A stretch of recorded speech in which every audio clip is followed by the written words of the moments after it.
யூசுவலா காஜல் போட்டதுன்னா எல்லாத்துக்கும் ரொம்ப பிடிக்கும். ஆனா அந்த காஜல் ஸ்மட்ஜ் ஆகிறத அவாய்ட் பண்றதுக்காகவே யாருமே காஜல் போடுறது இல்லை. ஆனா ஈஸியான ஒரு வழி, காஜலை போட்டீங்கன்னா அது இமீடியட்டா ஸ்மட்ஜ் ஆகும். அதை அவாய்ட் பண்றதுக்கு காஜல் போட்ட உடனே ஏதாவது ஒரு பவுடர், டிரான்ஸ்லூசன்ட் பவுடரோ இல்லை நீங்க வச்சிருக்க டால்கம் பவுடரையே அது மேல லைட்டா டச் பண்ணி விட்டு டஸ்ட் பண்ணி எடுத்துட்டு அதுக்கப்புறம் நீங்க எவ்வளவு ப்ரெஸ் பண்ணீங்கன்னாலும் ஸ்மட்ஜும் ஆகாது, அழியவும் அழியாது. ட்ரை பண்ணி பாருங்க.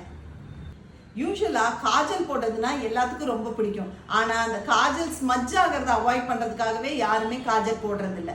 ஆனா ஈஸியான ஒரு வழி, காஜலை போட்டீங்கன்னா அது இமீடியட்டா ஸ்மட்ஜ் ஆகும். அதை அவாய்ட் பண்றதுக்கு காஜல் போட்ட உடனே ஏதாவது ஒரு பவுடர், டிரான்ஸ்லூசன்ட் பவுடரோ இல்லை நீங்க வச்சிருக்க டால்கம் பவுடரையே அது மேல லைட்டா டச் பண்ணி விட்டு டஸ்ட் பண்ணி எடுத்துட்டு அதுக்கப்புறம் நீங்க எவ்வளவு ப்ரெஸ் பண்ணீங்கன்னாலும் ஸ்மட்ஜும் ஆகாது, அழியவும் அழியாது.